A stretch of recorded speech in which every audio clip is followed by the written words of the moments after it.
Hello and welcome to Talking Live. I'm Dr. Robi Ludwig, right here in Starshot Studio, right in the center of Times Square. And who do we have today? We have Rob Shooter. Hello, Robin.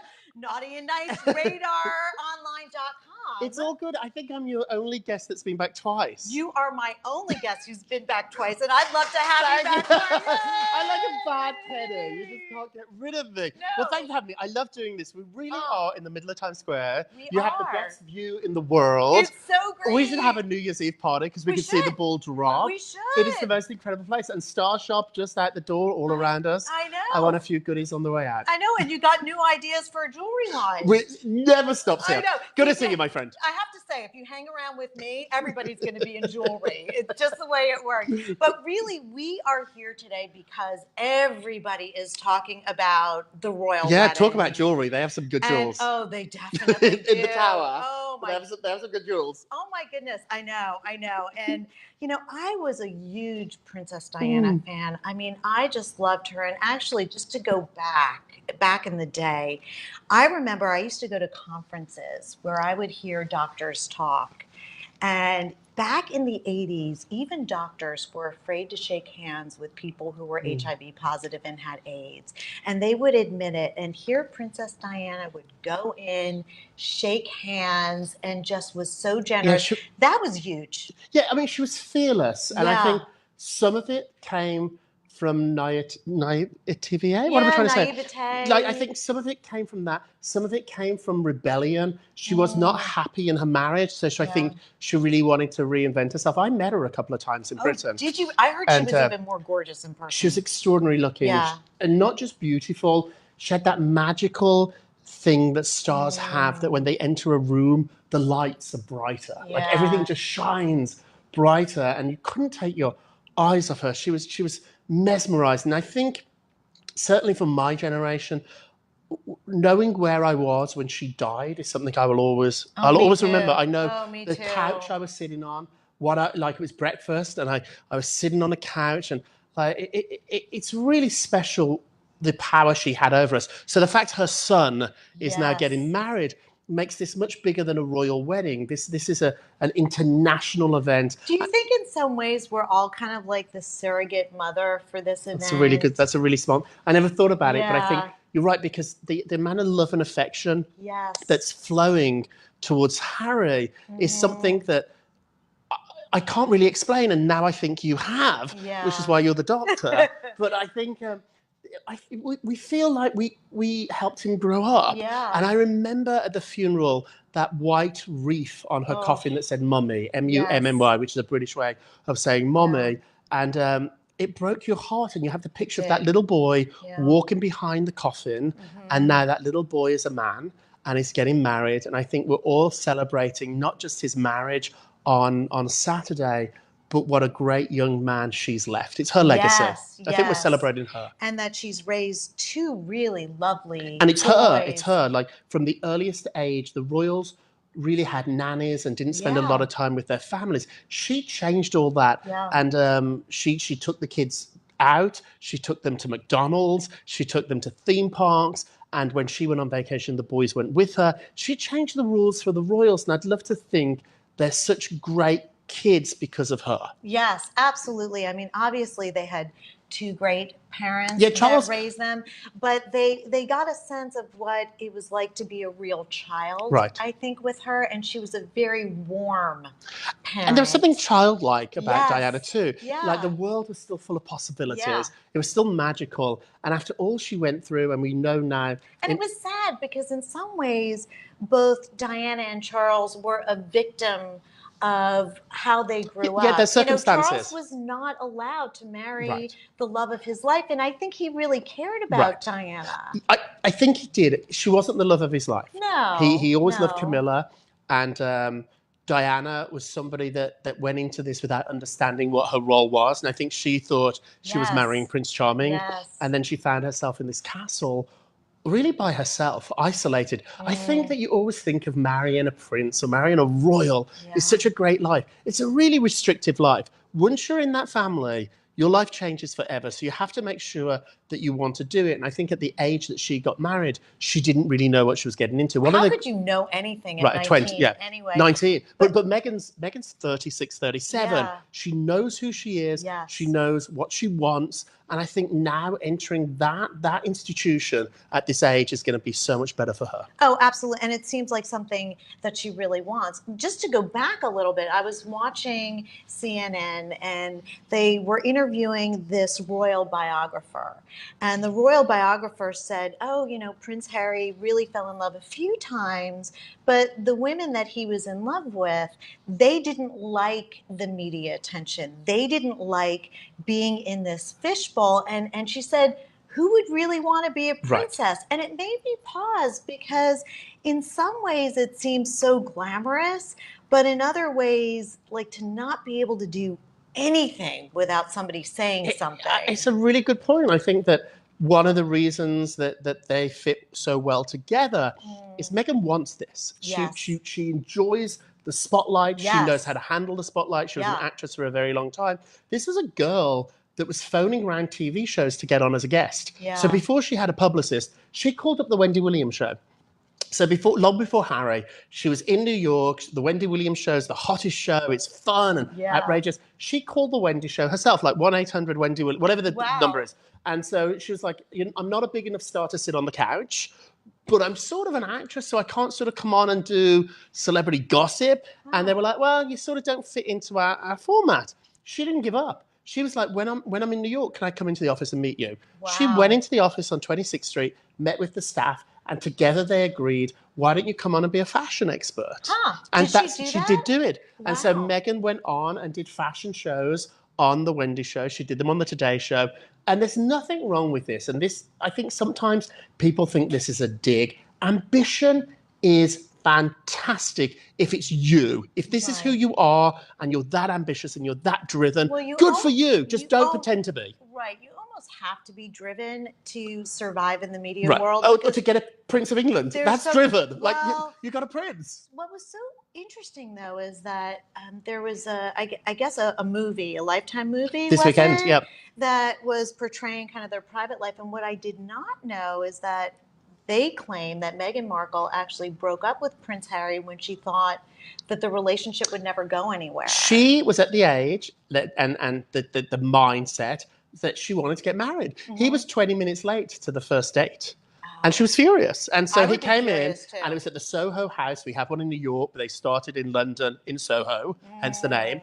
And he came to the Soho House, and then we were in a private dining room, and she'd been waiting 20, 30 minutes. And before he sat down, she let him have it. And I think that really happened. I think she's like, you know, if you want to be in this, we're in it. If you don't, if I'm like, forget it. Yeah. So I think though, he really responded to that. Yeah. A guy that's used to having everybody bow down, literally, to him, had a girl that stood up. And I think that made him really excited. He's head over heels. All my sources in London tell me he's absolutely head over heels. And the only opinion that matters is his brother's. So the first person he spoke to was William. Isn't that nice? And William was they only had each other. So when Diana died, there was these two little boys in a world that was not set up for children. It really wasn't. Diana changed the royal family a little bit, but you can't change an institution overnight. So they had their nannies and they had each other. And so when he met Meghan and spoke to William about it, once William liked her, I think that was the done deal. Oh, that is really nice. Now, I've heard different stories that Prince Charles and Camilla at times have felt competitive, both with Prince William and Kate. I think that's true. So what's happened for Charles, and it's such an interesting nobody cares about him or Camilla. Well, it's very, very tricky. So you're born, you're going to be the next king of England, but you only get to be king when your mother dies. I mean, it's like Shakespearean. Yeah. It's like Hamlet. Unless you hate your mother. You don't have a job. So you're just sitting around, twiddling your fingers, and then you reach 60, you still don't have a job. Yeah. But you don't want your mother to die. Right. And so she's the longest running monarch in the history of Great Britain. Longer than Henry VIII, longer than Queen Victoria I. She now is the longest running monarch they've ever had. She's not going anywhere. And she ain't going to retire. She's going to die. That's the only way you're going to get her out off that throne. Yeah. So Charles has been a man without a job for at least 65 years of his life. So how do they they divvy out the money then? If you don't have a job, like how do you say, listen, I need 10,000 this month or 10 million this month? The Queen gets a budget from the state, and then she can decide how to distribute it. But all their housing is free. So they live rent free. Their security is paid for by the state. Their meals are paid for by the state. So really, I don't... Planes? They've got the private planes. So the planes are paid for. So really... They don't have any money issues. And, you know, I think it's almost the opposite. I worked for Paris Hilton for a little bit, and Paris had so much money, nothing had any value to her. We were in London once, and I remember she needed a dress for a ball, and Dolce & Gabbana was just closing, but they let her in because of who she was. And she picked out a dress that might have been 20,000 on one dress. It was a staggering amount of money, more money than I could imagine in a month. And she wore it to the ball, to the event, and then the next morning I remember going into her room to get her up early for some press or something, and the dress was just like lying on the floor, and I was like, oh my God, I couldn't imagine like not hanging that up. Well, psychologically, it made me sad for her. Psychologically, the more you have, the less of those things have meaning. And in value. So when you have only a few things that are really meaningful, that's when you have meaning. But think of the joy, like when I get a new pair of shoes, like if I pay $400 for a new pair of shoes, it's the most exciting thing in my life. Like the feeling of joy I get when I get a new bag or a new pair of shoes. I'm like, oh God, I can't wait to wear those shoes. Like if I was super rich, I don't think I'd care about that. And that moment of joy would be gone. Right. And so sometimes be careful what you wish for. Yeah, there was a wonderful documentary about kind of poor little rich family. It was something that basically said that all of these very wealthy people, they don't need to work for money, so they're kind of lost as far as finding their purpose, and it can damage them. Well, that's the Prince Charles problem. There's no purpose, and it's a problem that Harry could have had. They call him the heir and the spare. So William's the heir, Harry was the spare. So if anything happens to William, they've got Harry. But your whole life, you don't have a job. So you just like lays around, you don't have to do anything. His life for a while, and we saw all the pictures of him naked in Vegas, aimless. His mother was dead. He was drinking too much. He was partying too much. And his life could have been really messed up. Princess Margaret, the Queen's sister, never had a job. And she had an early death, and she drank too much, and she was like a party girl in London. And I don't think it was that much fun. It's not fulfilling. Harry could have gone down the same path. And I think in a way, Meghan saved him because now she's given him a purpose, and she's not the type to not figure out what they're going to do. But Meghan seems very smart to me, and then I do want to get into her family because I think it's fascinating. Meghan's smart. Meghan has had to work. Very hard. In fact, we interviewed Paula Patton, and Paula Patton actually knew Meghan because Meghan did calligraphy for her wedding. And Paula said, oh, she was very royal. It's so great. Let's remember, she was on Howie Mandel's Deal or No Deal. She opened a suitcase. And so somebody who's very bright and can't really work and just has these charities, I mean, do you think that's going to be I think she'll go back to acting. I think she's going to be like Grace Kelly.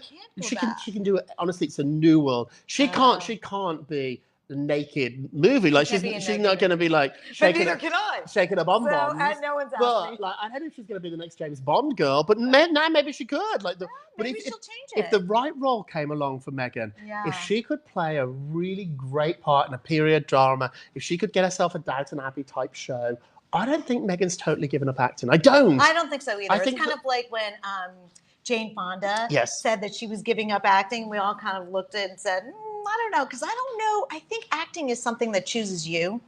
I don't know if you really choose acting. Yeah, no, I think you know what I'm saying? I think she'll do an enormous amount of charity work. I think that she's going to bring the monarchy, be the best ambassador for the monarchy. Well, it's I think she's going to get all the She's very modern. Oh, the rules that she's breaking, every single all these rules now. They're almost too many to list, but I was just thinking about it today. Queen Elizabeth has never been to the wedding of a divorcee. When Charles got married for the second time, the Queen did not go. She did not go to Charles's wedding to Camilla. Why do you think she's making an exception? Because she do have adores these boys. William and Harry are the apple of her eye. All the sources we have, all the insiders in London say that the Queen adores Harry and William, adores them, and they can get away maybe not with murder, but they can certainly get away with shaking the rules up. And at the end of the day, by law, the Queen gets to approve the next 6 people that could be in line for the King or the Queen. And Harry's number 6. So if she wanted to say no to this, she could. And he had to get her permission. He had to go to the Queen and ask permission, and she said yes. And if she said no, what do you think? He'd be heartbroken, and he'd be a mess, and I'm sure he'd do drugs and drink and have a horrible life. But he would not be able to marry her he would not if she said no? If she said no, he would not. And he'd get risk being cut off financially. That's the way it is with my mother, Helene. If she didn't like you, you could not get married. That's it. I think it's really true with all moms. I think it's really true with all moms. Like if the mom doesn't like you, it's not going to be good. It's not going to be good. Now, does Meghan like Kate? Is there any competition with Pippa Middleton or the Fergie's children? Yeah, Fergie's children probably don't play as big a scene in the family dynamic as Kate.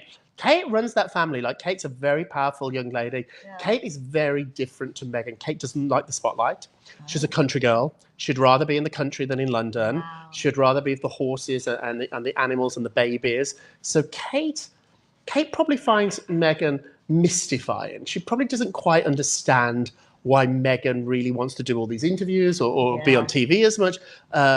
If Kate doesn't like you, historically, Pippa has attacked you. So Pippa's like the attack dog for Kate. Okay. Pippa so far has been really kind to Meghan. Okay. I also think too, they were all worried about Prince Harry. Okay. They thought Harry could have a terrible life existence. So I think they're going to tolerate a lot more. And when I say tolerate, there's nothing to not like her. She's great. She's funny. She's smart. She's beautiful. She's kind. Like, does she get a lot of press? Yes. Is the Meghan mania, are they aware of it? Yes. I think they think it will die down. It won't. It won't. But she's not going to let it die down. She won't. If this is a girl that's calling into TV shows to get on, right? This is a girl that's in it to win it, and I say that with total respect. But I think that could work to her disadvantage, because there are people who will resent her for that. But I think she's used to that. At 37, 36, you know what it's like to be hated. But this is a new level. Oh, it's a new level of hate. But hate's hate. And hate so, like, hate, I always think that, like, you know, I think about what I do for a living now as a gossip columnist. I was doing this in the playground. It was like Dangerous Liaison in my playground. Everyone was gossiping. I was always analyzing. There you go. So it's the same thing. Yeah. So I think Meghan's like, we are who we are. We are who we are. Yeah. And now this is the same thing, but with money. Lots of money. Yeah. So it's a much bigger level, but I think she's used to it. What's fascinating to me, though, and I've actually mentioned this in my private practice, because I had a patient who said to me, I was dating this guy and my family is not up to par. And I said, well, look at Meghan Markle. You know, look how well she's handled herself. And it's not necessarily what you come from, but it's who you are and who you become. Exactly. But her family's a problem. They are a problem. And her father, there was some new news, breaking news. Yeah. And she's distant from them too. So I think if your family's problematic and you want to take them on this journey with you, that's a lot. She doesn't. So there's only 2 people, as of an hour ago, there was only 2 people from her family invited to the wedding, her mom and her dad. Now there's only 1. The dad is not going. So what happened is the dad worked with a photographer in LA to stage some photographs. Sounds sleazy, but a lot of celebrities do it. So they staged some photographs. He got paid, right? Well, we don't know where the money went. So when they stage these photographs, they don't stage them to put them in scrapbooks. They sell the pictures. Yeah. So a photographer went to the dad and said, we can set up some photos of you getting fitted for a tuxedo, looking at a book, reading the internet. So bad? Because I think he was sneaky about it. So had he said to Meghan, I'm going to stage some pictures, make a little money, I think she'd be like, knock yourself out. So these pictures were staged. Then they were sold for $140,000. We don't know where the money went. While all this was going on, the palace went to all the paparazzi and editors in London in Fleet Street and begged them to back off. And they all said yes. So then these editors were like, okay, they were like, well, hang on a minute. We're not allowed to really cover him, but yet he's staging pictures in America. The whole thing was embarrassing. It was vulgar. It caught them off guard. I want to give him the benefit of the doubt and say he's 73 years old. He got taken advantage of. Now the stepsister is saying she set up the photos. So the stepsister's taking the blame for this, saying she set up the pictures. Nevertheless, this is not good. It feels terrible. It feels sneaky. It's sleazy. It's sleazy. It's kind of low class. It's awful. So now we can break the news literally just before we came on air. Now it's been revealed that Dad, at first it was revealed he would not walk her down the aisle. Now it's revealed he will not go. This breaks my heart because the only family member she has now is her mom, who's there. The mom went in for Mother's Day. So she's got her mom. But that's all she has is her mom. And her mother's a black woman, which will be very tricky for all the haters and the racists that exist around the world. To have this beautiful black woman probably walk her down the aisle is a photograph that's going to go around the world. I say bring it on, but talk about bring it. Talk about thick skin. In Judaism, both your parents, so when I got married, both my parents walked me down the aisle because the thinking is both your parents raised you, both your parents should give you away. I love it. Did you do that too, Marvin, when you gave your daughter away? I actually had both sets, her stepfather, mother, and who I was with at the time. So 4 people. Isn't that nice? It's like a village. It's beautiful. But I love that idea. In the Church of England tradition, which the Queen, this is where it gets really tricky. It doesn't really matter in life. You break a few rules here and there. What's tricky is the Queen is the church, the head of the church. Yeah. She's the Pope of the church. It's her church. And so for her to be sitting in the church as the head of the church, that's why she didn't go to Charles's wedding, because as the head of the church, she didn't want to believe in divorce. So is there like an uncle or somebody? I think the mother, I think there's no one coming. I think the mother's going to walk her down. I think that's so cool. I would hate for her to walk herself down.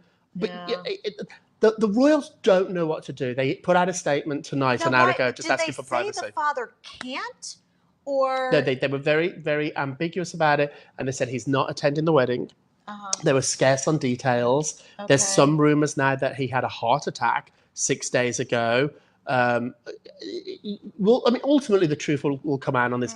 All I feel about is the week of her wedding, this young girl, this young lady, it's not that, but this lady, the week of her wedding now has to deal with all this, and it should just be a joyous week, and really happy. And the half siblings are no bargain. One wrote a letter saying that she was a terrible person and Harry should dump her, and now the other sisters. The sad part of this, it doesn't end today. This is going to be around that marriage forever. So as long as Harry and Meghan are together, and please would let it be great. This is always going to be a problem. They're always going to have a father selling pictures or selling secrets. They're always going to have a stepbrother and sister always going to the press. This is almost like the Lohans on a bigger, like a biblical scale, on a royal scale. But this can make her a real winner. Let me ask you, we have a quick 5. Yes. So we're going to ask the quick 5, but these are questions that our viewers had for you. Oh, delicious. Okay. Yeah. So where will the royal wedding be? It is going to be at St. George's Chapel, which is a chapel. It's a church inside Windsor Castle. The royals underestimated how much world attention would be to this wedding. So it's not St. Paul's Cathedral that holds thousands. It's not Westminster Abbey that holds thousands. It's a chapel in the grounds of Windsor Castle that holds about 600. It's going to be a very small ceremony. Any celebrities going? Yeah, I think the Spice Girls are going. They're close with Victoria Beckham. Elton John, who was very close to Princess Diana, has cancelled 2 shows in Vegas this weekend. So I think Elton's going to be there. She's invited some of her friends from her show on USA Network, Suits. So there'll be some of those there. But it won't be star-studded. There will be some celebrities there, but ultimately the biggest stars are going to be her and Harry. Now, how will the royal wedding work? So what will happen is that the day of the wedding, she will be staying at Windsor Castle with her mom. They will get in a car and drive from the castle to the church. Then, we don't know, I'm assuming the mother will walk her down the aisle. They will say, I do. So she'll enter the church as a commoner. She'll leave as a royal. Then they'll be in a carriage. Once they're in the carriage will go around the town of Windsor, so we all get to see them. They will go back to Windsor Castle, where there'll be a dinner with the Queen. After the state sort of dinner, it'll feel like a very formal dinner. Prince Charles is having a party at this place called Frogmore House, which is an empty property on the estate, and that's where the party will be. After that, they'll get a car and go back to Windsor Castle, which is a little weird to spend your your wedding night in Granny's house, but I think I guess when the granny's the queen, it's okay. And how much will the royal wedding cost, and who's paying for it? They estimate about 43 million or so, 45 million. What's happened is that because times have changed and there's a lot of backlash now about taxes and who's paying, the royal family have said they will pay for the wedding. The security there will be picked up by the government. So to make sure it's not just their security, it's ours. So for the 100,000 people that are expected in the town of Windsor, they have to be kept safe. So the government are paying for the people, basically, are paying for the security, but the flowers and the dresses and the rental of the hall and the choir, all the wedding costs have been picked up by the Queen. Now, not to be negative, but what happens in case of a divorce? Because our viewers want to know. It's really interesting because we now have divorce in the royal family. And so often they'll figure out, there'll be a prenup. They'll figure out how the assets will be split. If he doesn't have a lot of assets, because a lot of it is owned by the state. So you can't get a piece of Buckingham Palace. That we own that. You're not going to, the crown jewels are not hers, they're the state's. So you're not going to get the Tower of London either. Well, I think when Diana divorced Charles, I think she got 20 million, enormous amount of money, but not the billions that the families were. Fergie didn't get very much. It was really interesting. Diana took the money, but she lost the title. So Diana was no longer HRH. So Her Royal Highness Diana was no longer a royal. So if you saw Diana after the divorce, you didn't have to curtsy or bow. She was not a royal. Fergie kept the title, but didn't take the money. So I think Fergie thought she could earn more money being a HRH than in losing the title. And she really didn't. So it's interesting, like they don't let you keep both. If you divorce, do you want the money or do you want the title? Take the cash. Take the cash. That's a tough one. It is interesting. The cash. Yeah, me Take too. the cash. I think so because you got. And Diana didn't need the title because at this point she was the people's princess. Right, exactly. So it was a bigger title. Yeah. And if they have children, it'll be, which they will. It'll be trickier. I'm sure they've all thought of this, and there are prenups. But hopefully that doesn't happen. Hopefully it won't. Anyway, where can people find you? At Naughty Nice Rob on Twitter is the best way to find me. Has to be questions. I try to answer as many as I can. You're fantastic. And maybe I'll be on this couch another time, 3 times. I feel like I'm on SNL. I'm a 3-time, what is it, 5-time host like Steve Martin. Yes, I'll get there, Robin. I love it. Anyway, thank you so much for joining us. And I look forward to seeing the royal wedding. We look forward to having you back next Monday. And we'll see you soon. Thanks for joining us on Talking Live.